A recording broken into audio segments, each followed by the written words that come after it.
esta es una semana muy particular porque tenemos el tour del ProFarmer, es un tour de especialistas en Estados Unidos, que está haciendo, que es un poco el que le hace de contralor a Luzda, ¿no? Porque Luzda, si no, es un organismo que hace, es el único estimador, entonces vos tenés que tomar los datos de Luzda, que finalmente es lo que ocurre. Pero bueno, en definitiva, el tour del ProFarmer es como una cosa muy reconocida y el mercado la está esperando mucho. Y si bien, o sea, hoy terminamos con los precios todos para arriba en Chicago, también en la Argentina, eh, si bien los rendimientos y el recuento de vainas, en el caso de la soja, estuvo por encima en los estados que se están, digamos, que se están recorriendo, que básicamente fueron Dakota del Sur, Nebraska, Indiana, eh, si bien, y Ohio, si bien el recuento de vainas es mayor que el del año pasado, está por debajo del promedio de los últimos 3 años. Entonces, esos mercados como que le llamó un poco la atención, porque recordemos que el USDA mantiene los segundos mayores rendimientos de la historia, en el caso de la soja, segundos, terceros, ¿no? Pero está ahí, digamos, en el top 2 o el top 3 de los mejores rendimientos de soja de la historia, en un año que no fue fácil climáticamente para Estados Unidos, porque arrancó con seca, en la siembra con seca, tuvimos todo el mes de junio con seca, en julio, que es el periodo crítico del maíz,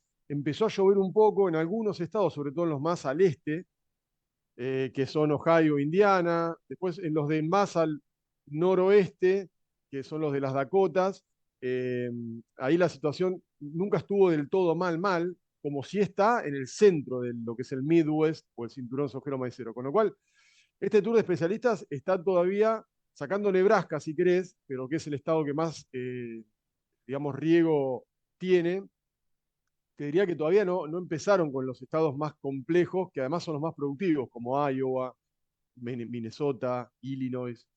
Entonces, como que el mercado está ahí, ¿no? Y hoy terminó subiendo porque están como un poco decepcionados, teniendo en cuenta que si bien estuvieron mejor que el año pasado, no los rinde, sino el recuento de vainas y demás, eh, hay que ver después cómo viene el llenado de grano, que está por debajo del promedio de los últimos 3 años, con un pronóstico que no es bueno desde el punto de vista ni de las temperaturas ni de las lluvias para los próximos 6 a 10 días, 8 a 14 días. Entonces eso hizo que Chicago hoy volviera a subir. A nivel local se trasladó, tuvimos precios en el mercado de término de 4, 5, 6 dólares arriba, más o menos en el promedio. Y si miramos los precios de la soja nueva, porque la soja disponible por ahí está mucho más vinculada a lo que pasa con las elecciones, el tipo de cambio, ¿no? Si puede llegar a haber un dólar soja 4, etcétera. En el caso de la soja nueva, que es donde ya tenemos un mercado mucho más abierto, más transparente, estamos cerca de los $340, $345, que yo pongo como niveles de despertadores, a partir de los cuales ahí el productor tendría que empezar a mirar si conviene o no conviene en función de por qué llegó el precio a ese nivel, si conviene o no conviene empezar a hacer algún tipo de cobertura. En el disponible, estos valores de por encima de 125.000 pesos están siendo atractivos para el productor, se están generando negocios. Y segundo, ¿qué pasa con aquellos negocios que se cierran para la campaña nueva, para lo que va a ser la cosecha nueva, si llega a haber algún cambio en la política de derechos de exportación, por ejemplo, en el camino? No hay mucha venta en general, te diría, no solo en la soja, en ningún producto, pero eso es propio de la incertidumbre que tenemos hoy. Está claro que, digamos, la pregunta que se hace el productor o que te transmite el productor es, esta devaluación del 22% que hizo el ministro de Economía después de las PASO, ¿alcanza? Digamos, va a quedar fija hasta las elecciones de octubre. ¿Llega a octubre nada más con este 22% de devaluación? Cuando estamos viendo la presión que hay sobre los precios, digamos, a economistas diciendo que estamos al borde de una hiper. Entonces, todas esas cuestiones hacen que el productor ponga los flaps, frene, empiece a pensar un poco, a ver si le conviene vender, si no le conviene, si tiene deudas en pesos que por ahí le convendría cancelar. Pero pensemos que nosotros venimos de un diciembre del año pasado con un dólar soja 2 que se pagó la soja a 100.000 pesos, que hoy se esté pagando 125, 127, contra una inflación del 60% que tuvimos o más primer semestre, es como que tiene gusto a poco. No entusiasma demasiado, el productor tiene la sensación o la esperanza de que van a poner un dólar soja 4, porque claramente hay, digamos, depende de las estimaciones, pero hay algunas estimaciones que te hablan de 8, otras de 10 millones de toneladas de soja vieja que todavía hay sin vender. Estamos hablando de cerca de entre 6.000 y 7.000 millones de dólares. Con lo cual, es mucha plata en el contexto en el que estamos y quizá pueda haber algún incentivo por parte del ministro de Economía como para que el productor venda. Entonces, diría que hoy, entre la incertidumbre que plantea el tipo de cambio, las elecciones, digamos, la propia incertidumbre de quién finalmente va a terminar siendo presidente, porque puede haber muchas variantes desde ese punto de vista, yo diría que ahí es donde reside por ahí la decisión del productor de frenar las ventas del disponible en casi todos los productos. Y en lo que tiene que ver con soja nueva, está claro, acá hay dos variables que son muy importantes, o tres, si querés. La primera es cómo termina el clima en Estados Unidos, si el USDA puede seguir recortando los rendimientos, y eso, digamos, ya en una situación de stocks muy ajustados para la soja en Estados Unidos, y se pueden ajustar aún más, porque eso va a hacer que Chicago siga estando firme. La segunda es las elecciones presidenciales en la Argentina, digamos, con diferencias entre los candidatos, ¿no?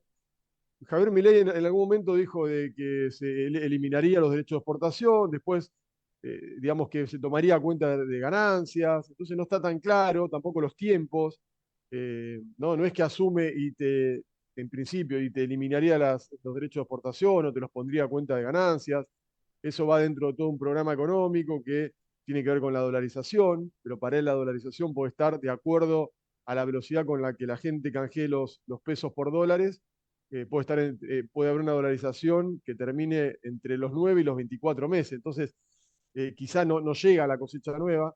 Hay mucha incertidumbre. Y la última es el clima en Brasil. Clima en Sudamérica, pero particularmente en Brasil, donde estamos viendo que la parte de Mato Grosso está, digamos, está empezando a secarse, no tiene buenos pronósticos. Si mirás los pronósticos de largo plazo que llegan hasta enero, ponele, no hay buenos pronósticos de lluvias para Mato Grosso, que por supuesto pueden cambiar, pero todo eso va generando una expectativa que yo diría que hay que estar muy atento a la hora de tomar decisiones, porque la mejor recomendación que yo puedo hacer es decir, si vos vas a vender soja 340, 345, que son precios de disparadores para mí, para empezar por lo menos a pensar qué tipo de cobertura puedo hacer, tenerla ya un poquito más digerida, está claro que tiene que venir acompañada de un call.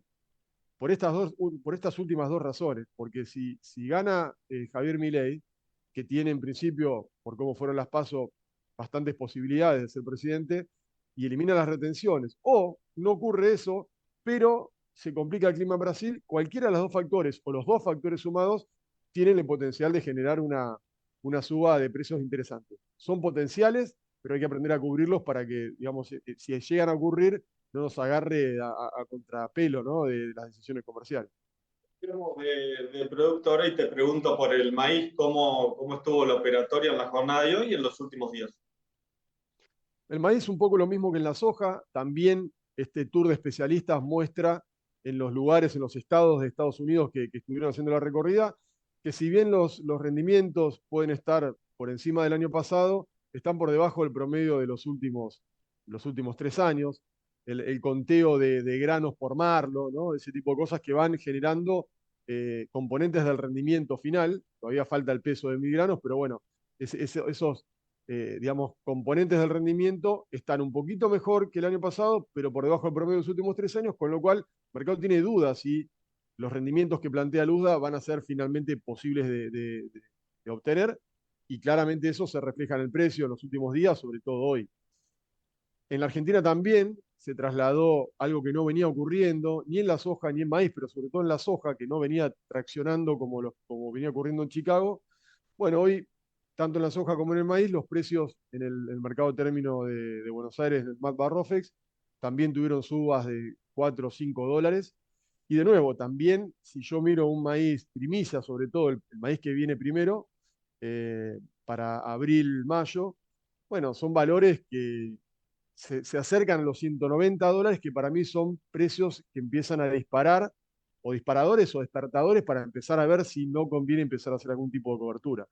Así que yo diría que hay que estar atentos también en ese sentido. Por supuesto, le corre lo mismo que la soja, ¿no? La cuestión de quién gana las elecciones en la Argentina, el clima en Brasil, que hoy también Brasil es bastante determinante en el caso del maíz. sigue siendo el segundo productor después de Estados Unidos, pero es el principal exportador mundial de maíz. Con lo cual lo que pase ahí con el clima va a ser claramente muy importante.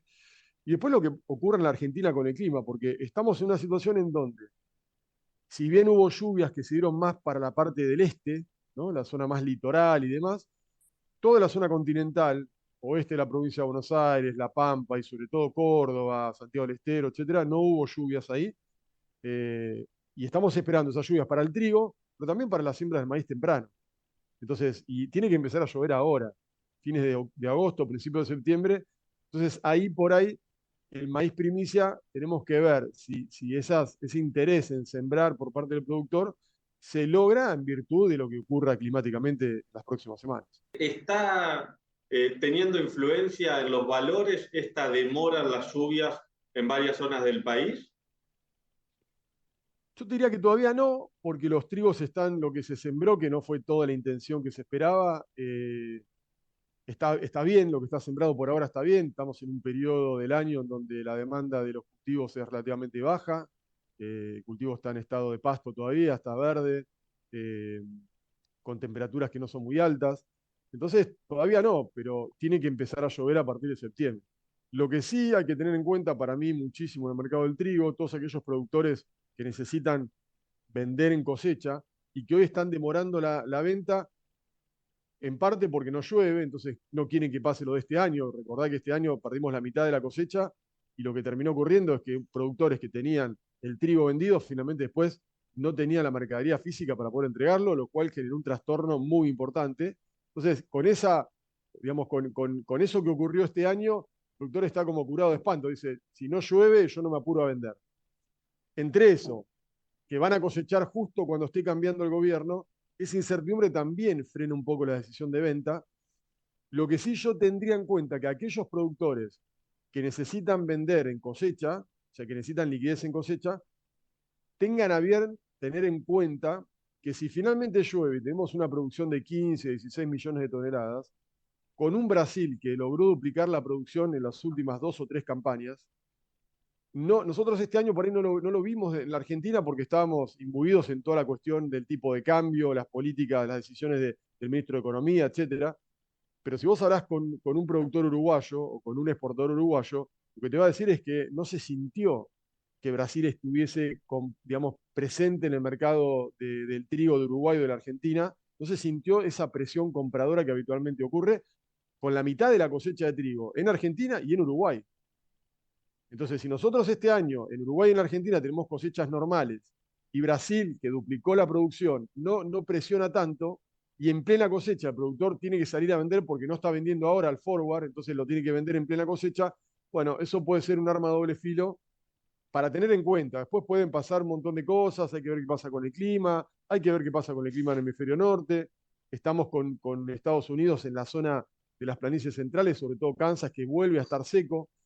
Pero bueno, digo, tengan en cuenta los productores que necesitan vender en cosecha y que hoy no hay ventas por esta incertidumbre, que si se transforma después una puerta a 12, tenemos que vender todos en cosecha y Brasil no está presionando las cotizaciones, somos poco competitivos para vender fuera del Mercosur, norte de África, Medio Oriente, sudeste asiático, mucho menos competitivos que Francia, por ejemplo, que Rusia, pero además puede haber una presión de oferta ahí en ese momento que me parece que hay que tratar de evitarla en principio.